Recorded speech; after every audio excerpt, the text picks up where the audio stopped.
Bom dia, irmãos. Bom estarmos juntos. Quero convidá-los a abrirem suas Bíblias, o Evangelho segundo escreveu Lucas, capítulo 15, os versículos de 1 a 7. Nós vamos continuar com a nossa série expositiva no Evangelho de Lucas. Hoje, capítulo 15, os versículos de 1 a 7. Peço aos irmãos que se coloquem de pé, para fazermos a leitura do texto. Não.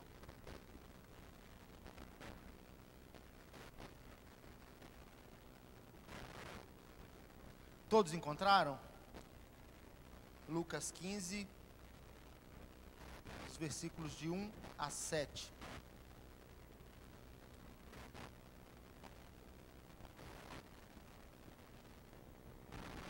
Eu vou ler e os irmãos acompanham, por favor.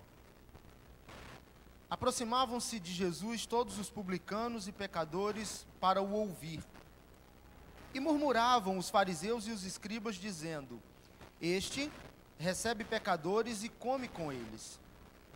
Então lhes propôs Jesus esta parábola: Qual dentre vós é o homem que, possuindo 100 ovelhas e perdendo uma delas, não deixa no deserto as 99 e vai em busca da que se perdeu até encontrá-la? Achando-a, põe-na sobre os ombros, cheio de júbilo. E, indo para casa, reúne os amigos e vizinhos, dizendo-lhes: Alegrai-vos comigo, porque já achei a minha ovelha perdida. Digo-vos que, assim, haverá maior júbilo no céu por um pecador que se arrepende do que por 99 justos que não necessitam de arrependimento. Eu vou repetir o versículo 7. Digo-vos que, assim, haverá maior júbilo no céu por um pecador que se arrepende do que por 99 justos que não necessitam de arrependimento. Pai do céu, nós agradecemos pela leitura de Tua palavra, uma porção rica do Evangelho do Senhor para as nossas vidas. E o nosso pedido, Pai, nesta manhã, nesta hora, é que o Espírito Santo ilumine a mente e o coração do Teu povo, dos Teus discípulos, para entender a mensagem do Senhor. Ajude-nos, ó Pai, a compreender, entender e perceber a Tua voz. E assim, Pai, aprendendo, compreendendo os Teus ensinos, possamos colocar em prática, glorificando assim o Teu santo e bendito nome. Essa é a nossa oração e fazemos no nome do nosso Redentor, Jesus Cristo. Amém. Os irmãos podem se assentar. Irmãos, começar fazendo um merchan, uma propaganda de uma atividade que tivemos aqui recentemente. Há algumas semanas, não me lembro agora a data, reunimos uma parte dos jovens para ver um filme e fazer um debate aqui na igreja, no salão da igreja.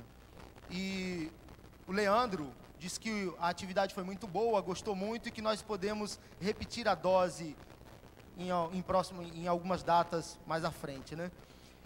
O filme que nós vimos traz como título, tema, nome do filme, é Treino para a Vida. E para o debate, eu destaquei algumas coisas do filme e uma frase que me chamou muito a atenção. A frase é emblemática, né? Porque a frase é a resposta de um dos personagens do filme, que é um time de basquete e com o seu treinador. A frase é uma resposta a uma pergunta que o treinador sempre fazia a um determinado jogador de basquete. E aí, em alguns momentos, ele perguntava ao rapaz: do que você tem medo? Qual é o seu maior medo?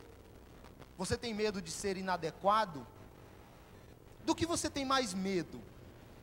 E o tempo foi passando e a pergunta não era respondida, mas num determinado momento o rapaz se levanta para responder a pergunta do treinador.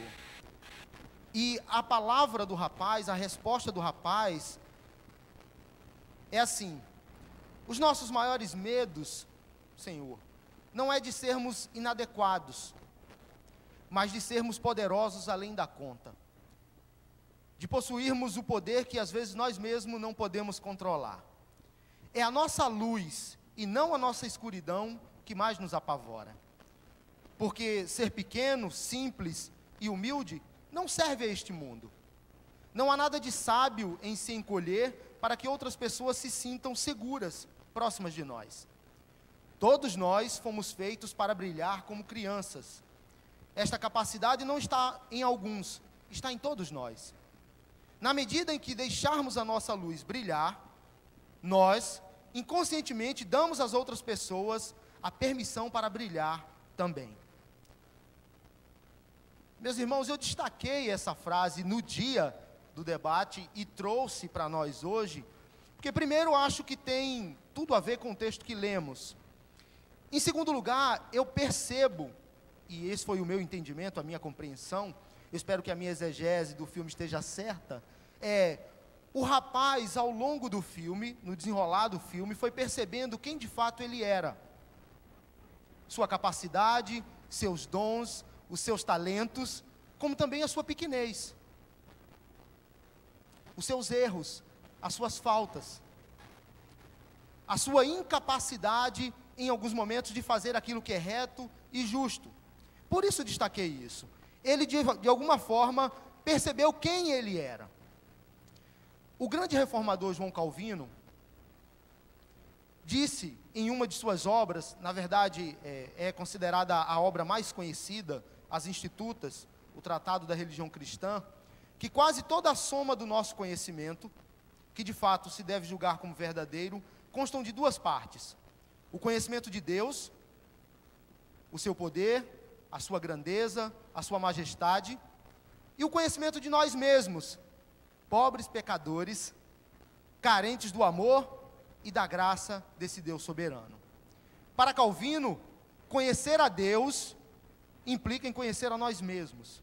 Quando percebemos quem somos, pequenos, pecadores, carentes da graça do Senhor, percebemos de fato quem Deus é, sua grandeza, sua majestade, sua glória. É claro que, aqui um parênteses, né? Naquilo que Deus mesmo revela a nós. Eu estou destacando isso como introdução porque quero trabalhar o texto com os irmãos, destacando, enfatizando os personagens do texto. Nós temos 3 personagens principais no texto que lemos. Temos Jesus, temos publicanos e pecadores e temos fariseus e escribas. Essa passagem, irmãos, do texto que nós lemos, uma porção rica e muito apreciada do Evangelho de Lucas, é considerada uma das mais valiosas da Escritura.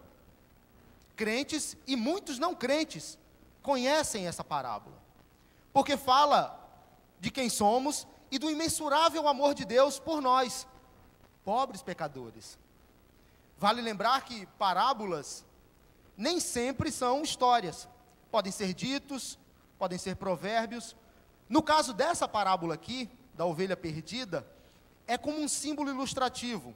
Jesus utiliza dessa parábola para aplicar uma verdade muito significativa ao coração de escribas e fariseus, de publicanos e pecadores.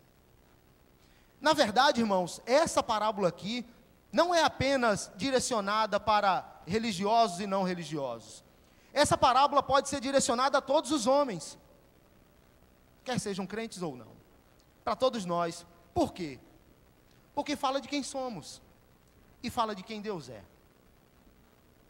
O texto, que inicia uma série de 3 parábolas, e eu convido você a estar aqui nos próximos domingos para ver a sequência dessas parábolas, fala da atitude de Deus em relação ao perdido, em relação a nós.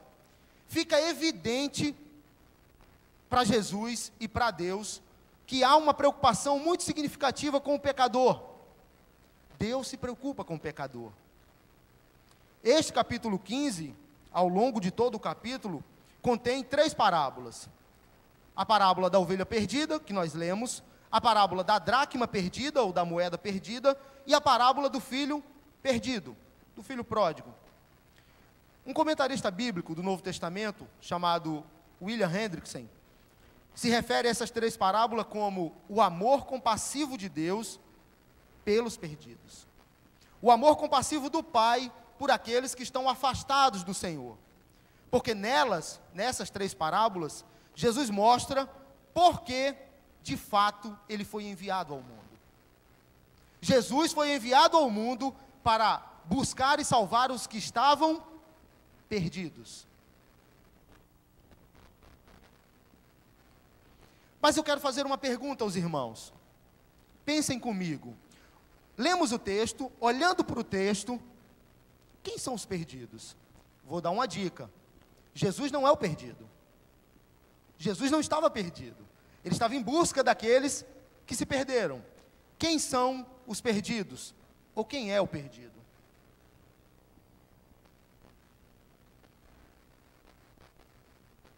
O que você acha?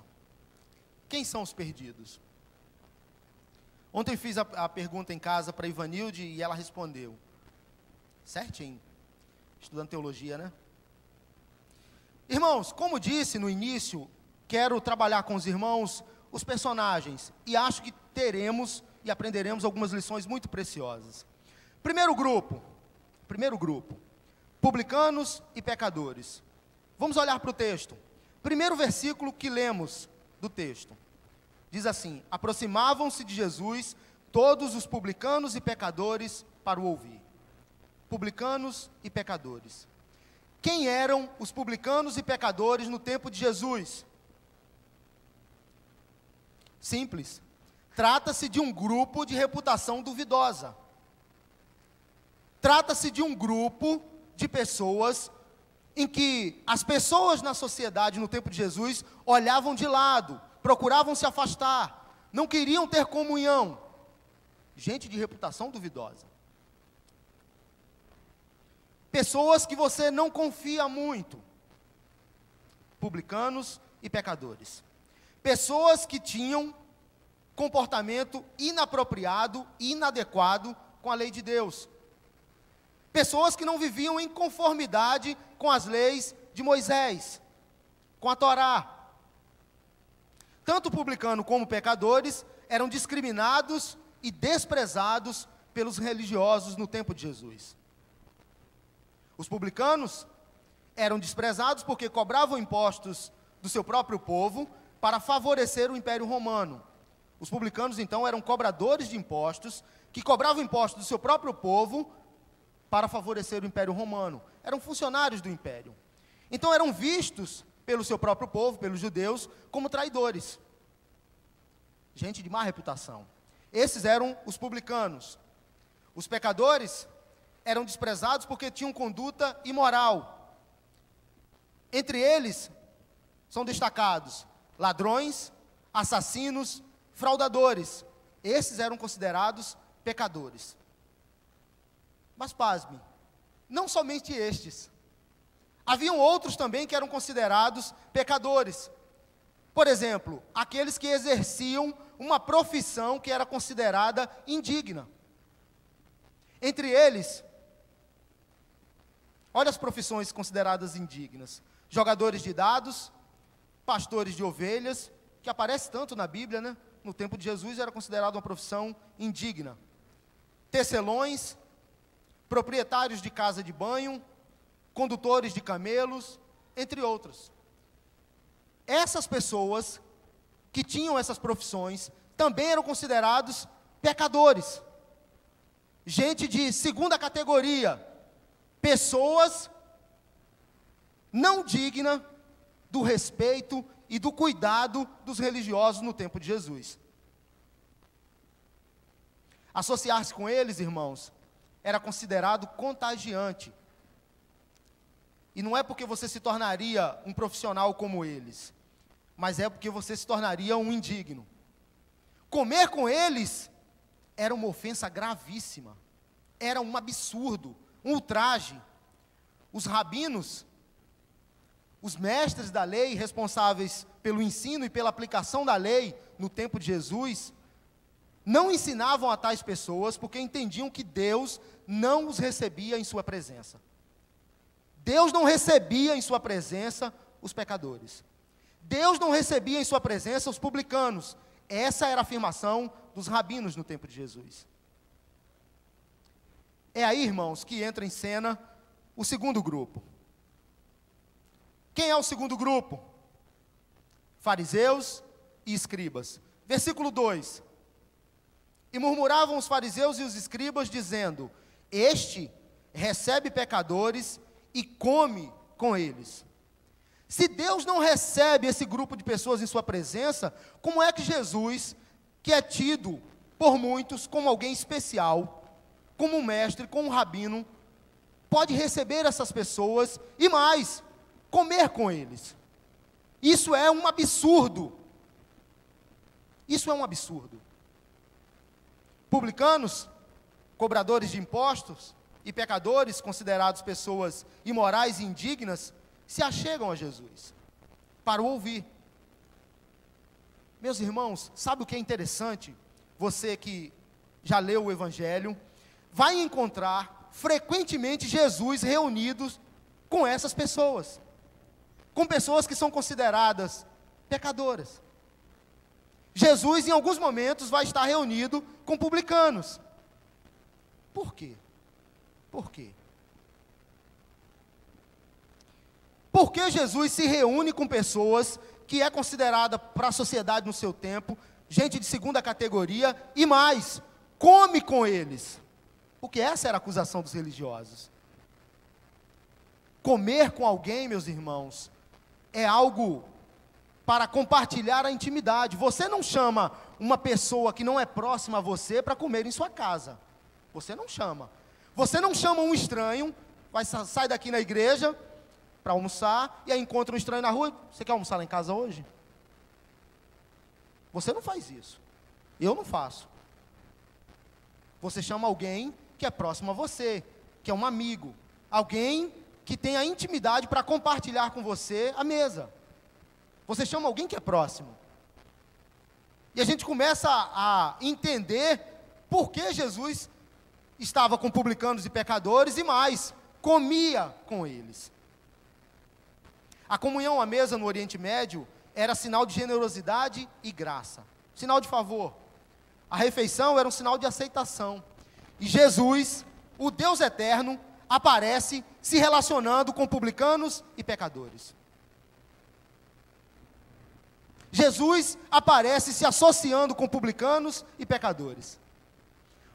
Hendrickson, comentarista bíblico do Novo Testamento, diz que essa expressão no original, este recebe e come com eles, dá a entender que é como se Jesus chamasse as pessoas, esse grupo de pessoas, publicanos e pecadores, e levasse para a sua casa e oferecesse um banquete para eles.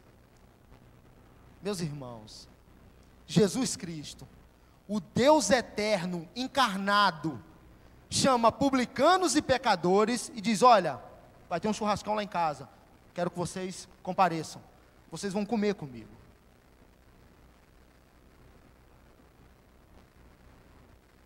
Quem eram, irmãos? Os fariseus e os escribas. Os fariseus, esse nome é dado a um grupo de judeus devotos à Torá. A Torá são os 5 primeiros livros da Bíblia, de Gênesis a Deuteronômio. É chamado de Torá, o Pentateuco. Eles eram devotos da Torá. O princípio religioso dos fariseus era: o homem justo não deve associar-se com os ímpios. Os pecadores devem ser isolados. De um lado, devem viver os bons e os justos. Do outro lado, os pecadores. Não pode haver associação entre justos e pecadores. Essa era a afirmação dos fariseus. Os fariseus, irmãos, surgiram há mais ou menos 100 anos antes de Cristo, com um único propósito: conduzir o povo de Deus, conduzir Israel pelo caminho certo, pelo caminho do Senhor.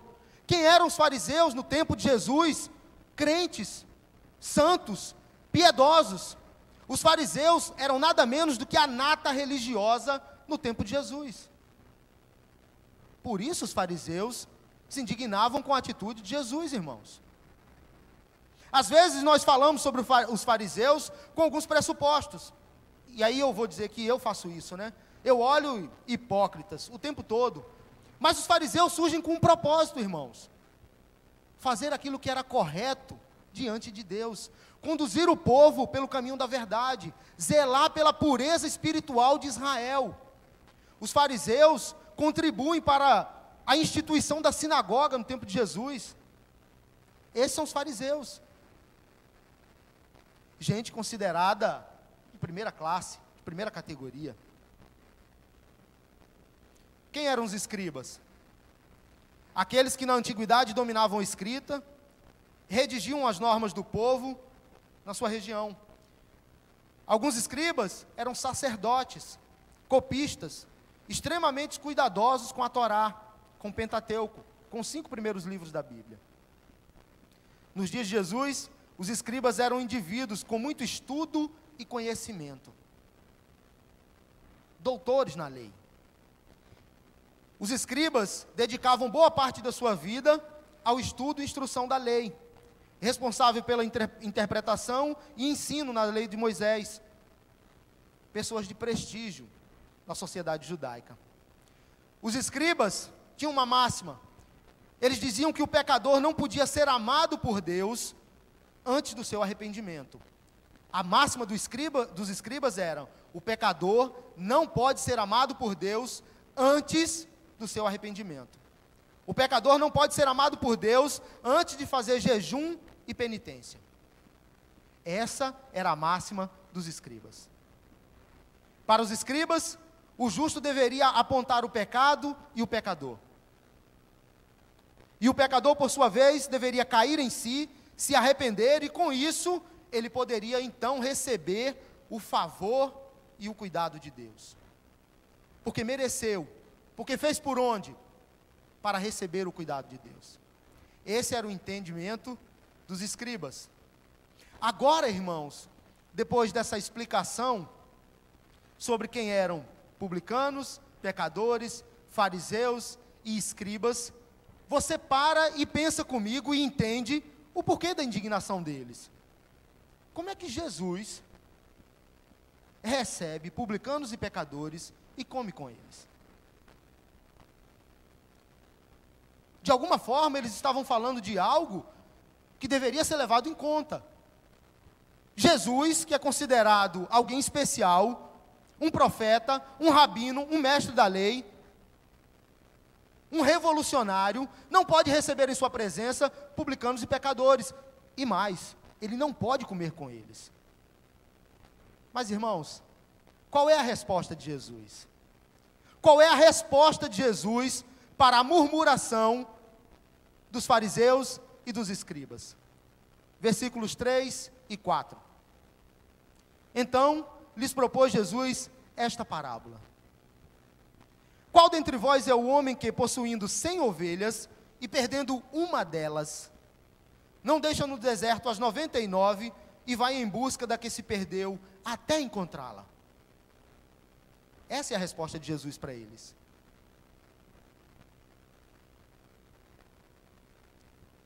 Pergunto a você: qual é o homem que, possuindo 100 ovelhas, uma se afasta do rebanho, foge? Qual é o homem que não deixa as 99 sozinhas e vai em busca da que se perdeu? Simples. Ninguém. Nenhum homem em sã consciência faz isso. Porque se ele deixar as 99 e ir em busca da que se perdeu, os ladrões podem vir e roubar algumas das 99 ou todas. E aí ele vai voltar com uma, cadê o rebanho? Sumiu. Ele pode deixar as 99 e ir em busca de uma que se perdeu e virem lobos e atacarem as ovelhas. E aí o prejuízo vai ser muito maior. Então um homem em sã consciência, não deixa as 99 e vai em busca da que se perdeu. E eu tenho certeza que você concorda comigo. Ele pode até ir, mas ele vai se cercar de cuidados. Diz assim: olha, vou preparar algumas pessoas, vou pagar algumas pessoas para cuidar do meu rebanho e vou em busca da que se perdeu. Tudo bem. Mas deixar e ir sem ninguém para cuidar das 99, em sã consciência, não vai não. Você não deixa a sua casa toda aberta e vem para a igreja dizendo: olha, está tudo certo. Você tranca, dá 2 voltas na fechadura, né? Confere. Pergunta para o marido ou para a esposa: e aí, a porta está trancada? Espera aí, não tenho certeza não. Volta lá para conferir. Precisa se certificar de que está tudo seguro, guardado. Nós somos assim.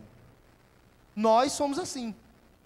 Mas, irmãos, Jesus pergunta: quem é dentre vós que possuindo 100 ovelhas, e uma se afasta, se perde, não vai em busca da que se perdeu. Eu fico pensando na cara dos fariseus e dos escribas para responder essa pergunta de Jesus. E eles devem ter, talvez não respondido, mas pensado: bom, eu não faço isso, e se faço, eu vou me cercar de cuidados.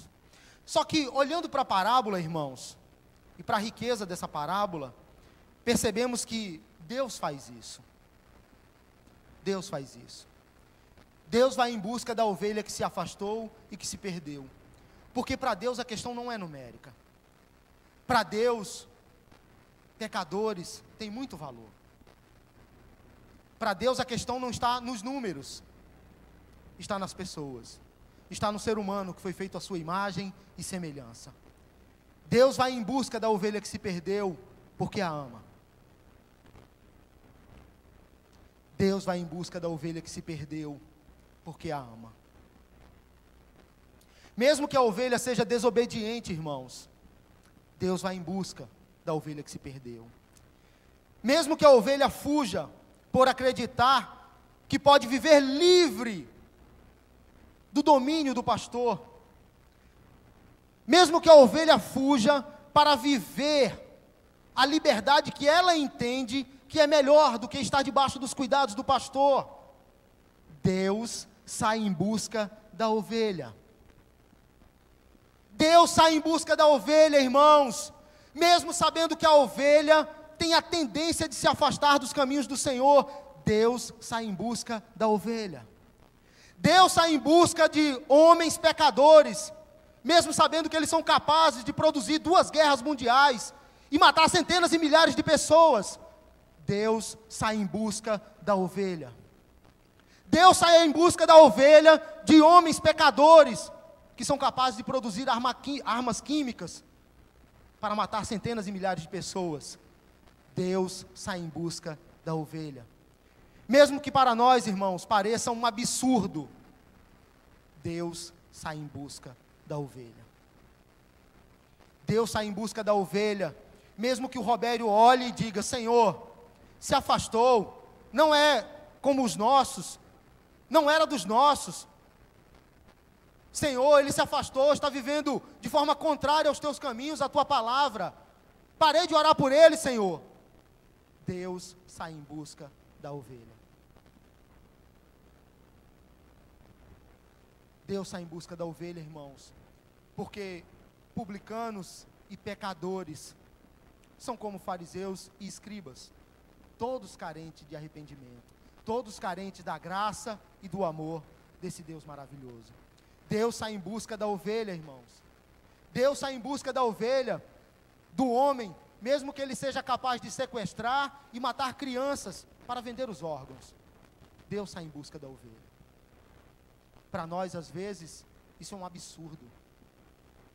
Mas o amor de Deus, irmãos, não pode ser medido. Não pode ser mensurado. Deus sai ao encontro, mesmo que para nós isso pareça contrário aos princípios éticos e morais do nosso tempo. Deus sai em busca da ovelha. E mais, Deus sai ao encontro de pecadores perdidos, coloca em seus braços, traz para a sua casa e come com eles.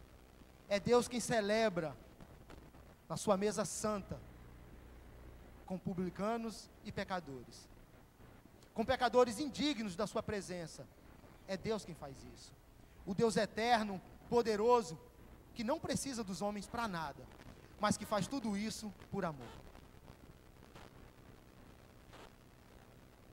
Pergunto a você que tem filhos, e mesmo que não tenha filhos, você vai se identificar porque teve ou tem pai e mãe. Imagine, o filho desobedece, faz alguma coisa errada, você fica irado com seu filho, e a vontade que você tem é de esquentar o bumbum dele. Em alguns momentos você faz isso. Em alguns momentos você exagera na medida. A vontade que você tem é de corrigir. Quando seu filho erra, a vontade que você tem é dizer: eu não te avisei? Por que você fez isso? Eu te avisei. agora você vai sofrer as consequências. É assim que nós fazemos, em alguns momentos. Sabe como é que Deus faz? A ovelha sai do rebanho e foge, alegre, entendendo que ela vai viver a liberdade dela, vai viver a vida dela. Deus coloca a mão na cabeça e diz assim: não sabe que está exposta a todos os perigos que esse mundo oferece. E vai ao encontro da ovelha, para buscar e salvar aquela que estava perdida.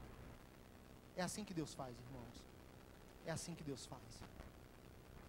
A resposta de Jesus aos fariseus e publicanos: vocês precisam conhecer e experimentar esse amor de Deus.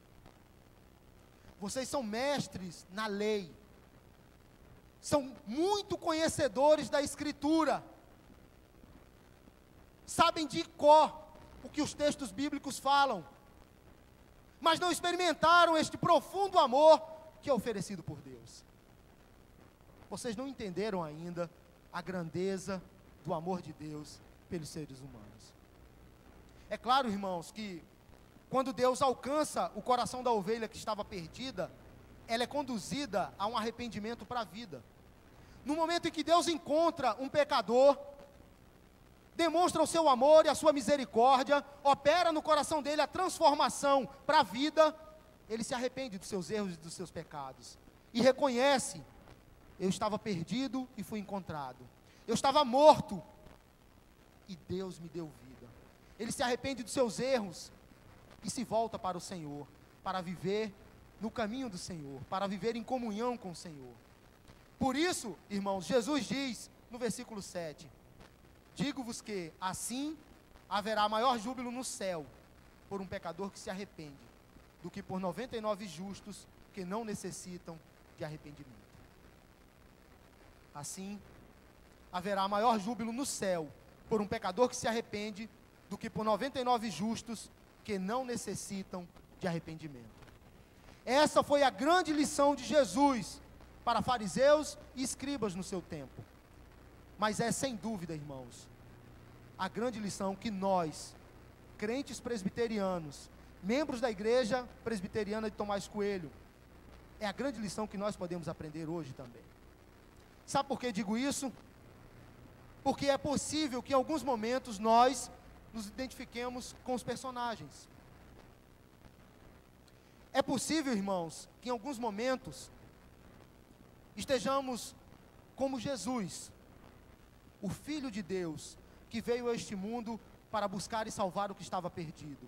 Em alguns momentos nós, discípulos do Senhor, podemos pregar o reino de Deus, amar os pecadores, independente de quem sejam, buscar e salvar aqueles que estão se perdendo, amar as pessoas, mesmo entendendo que elas não merecem o nosso amor e o nosso cuidado. Em alguns momentos, irmãos, nós podemos estar vivendo neste mundo como Jesus. Mas sabe o que é complicado na nossa vida? É que na roda da vida, em alguns momentos a gente sobe, em alguns momentos a gente desce. E aí, em alguns momentos, nós podemos estar como publicanos e pecadores. Esperar que o Senhor não esteja olhando para nós, para sair do aprisco das ovelhas e fugir, para viver a nossa vida, para fazer a nossa vontade, para tomar as nossas decisões de acordo com os nossos desejos, para fazer o que quisermos e dizer: eu quero ser feliz, o que importa é o que eu quero. E aí o Senhor chega, se aproxima de nós e diz: eu amo você e o que eu tenho para você não é isso. Eu salvei você para que você viva em comunhão comigo, na minha casa, para que você coma comigo, para que você coma da minha comida. Então, arrependidos, tristes, voltamos para a comunhão com o Senhor, e aí celebramos. Voltamos para a casa do Pai, para viver em comunhão com o Pai, para desfrutar o melhor de Deus para a nossa vida, porque nos tornamos, como diz a Bíblia, herdeiros de Deus e cordeiros com Cristo Jesus. Mas aí, na roda da vida, as coisas mudam e a nossa vida também muda. Em alguns momentos nós podemos sair dessa posição de publicanos e pecadores e ser como fariseus e escribas. Boa teologia, conhecedores da Escritura, corretos, participantes dos cultos do Senhor, 3 vezes por semana. Criamos os nossos filhos sobre a disciplina, sobre a instrução do Senhor. Fazemos aquilo que é agradável a Deus. As pessoas nos veem nas ruas e dizem, eles são crentes, não sonegam os impostos, não há gato de luz ou de TV na casa deles. Eles são muito corretos, mas aí, irmãos, o orgulho pode alcançar o nosso coração. E podemos olhar para algumas pessoas com desdém e entender que elas são de segunda categoria. Aquele é como um publicano e pecador, não me associo com ele. Eu sou muito melhor do que ele. Eu sou um eleito, e somos mesmo. Eu sou povo de Deus, e somos mesmo. Eu sou discípulo de Jesus, somos, de fato e de verdade.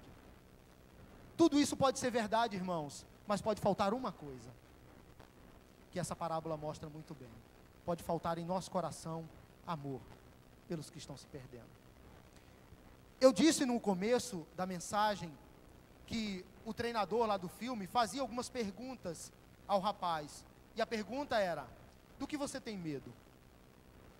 E o rapaz respondeu num dado momento, meu medo não é de ser inadequado. O meu medo é ser poderoso além da conta. Sabe qual é o meu maior medo hoje, irmãos? O meu maior medo hoje é que Jesus olhe para mim e perceba em mim atitudes como de um fariseu e escriba. Jesus olhe para mim na manhã deste domingo e diga, olha, você está fazendo tudo certinho, mas te falta uma coisa, amor pelo próximo. Porque esse amor de Deus que foi comunicado a você, não deve parar em você, deve ser transmitido às outras pessoas. Mas eles são indignos, Senhor, você também era.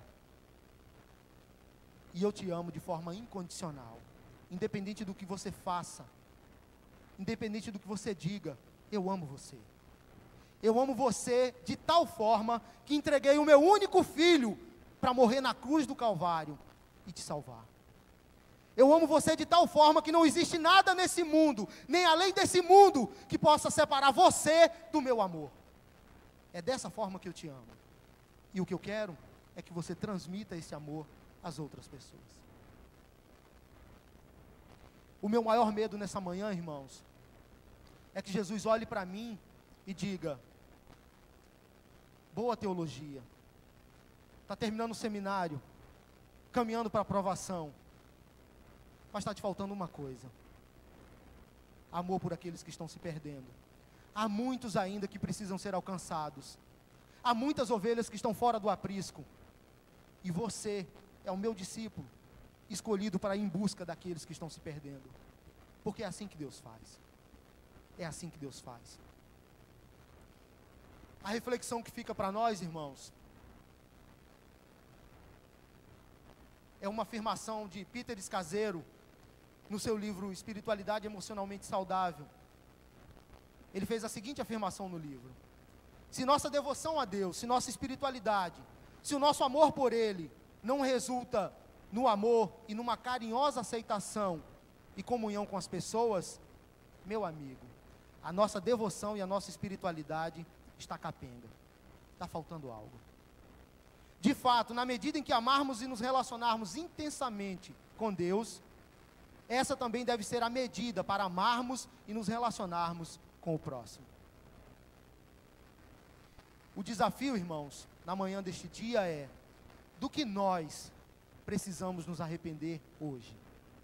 Porque há maior júbilo no céu quando um pecador se arrepende do que por 99 justos que não precisam de arrependimento.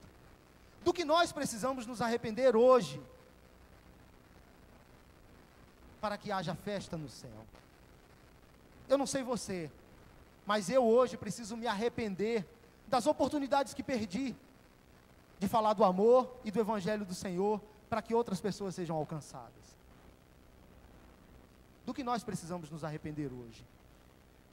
Eu quero utilizar este momento para orarmos silenciosamente. Cada um sabe do que precisa se arrepender. precisamos e devemos colocar diante de Deus, certos do seu amor, da sua bondade e do seu cuidado, certos de que através deste texto o Senhor falou ao nosso coração, para fazer de nós pessoas melhores, para a glória do seu nome. Após alguns instantes de oração silenciosa, vou pedir ao pastor Fábio, que faça uma oração, e agradeça a Deus por sua palavra e pelos seus ensinos preciosos para nós.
Pai, graças te damos pelo teu amor, porque ele é a causa de termos sido alcançados por ti mesmo, resgatados das trevas para a tua maravilhosa luz.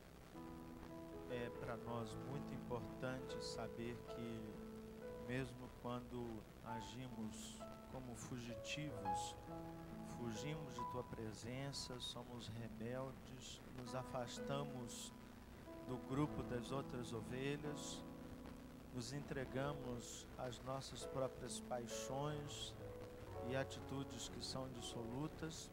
A tua palavra nos mostra que o seu amor é resgatador. O Senhor vai atrás de nós.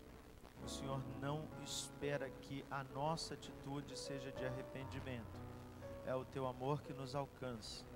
É o teu amor que muda o nosso coração. É o teu amor que nos dá o entendimento de que fizemos errado, de que agimos mal. É o teu amor que mostra que a primeira atitude é sempre tua, não nossa. E que a nossa atitude tão somente é resposta ao amor que recebemos. E assim, se voltamos para o aprisco das ovelhas, é por conta do teu amor. Não temos nem o poder de afastar e nem o poder de aproximar. É o teu amor que faz isso. E assim, Pai, confiados no teu amor, pedimos que ele inunde o nosso coração, de forma que ele seja também transmitido, que possamos agir como o Senhor Jesus.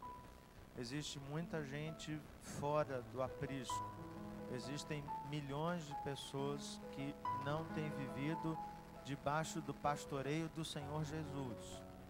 Que o nosso coração não esteja preocupado agora em nomear essas ovelhas, essas pessoas, mas que o nosso coração esteja disposto a, como Jesus, ter uma atitude de amor e ir atrás destas ovelhas, entendendo que foi assim que o amor do Senhor agiu conosco. Dá-nos sabedoria, prudência e, sobretudo, amor. Em nome de Jesus oramos. Amém.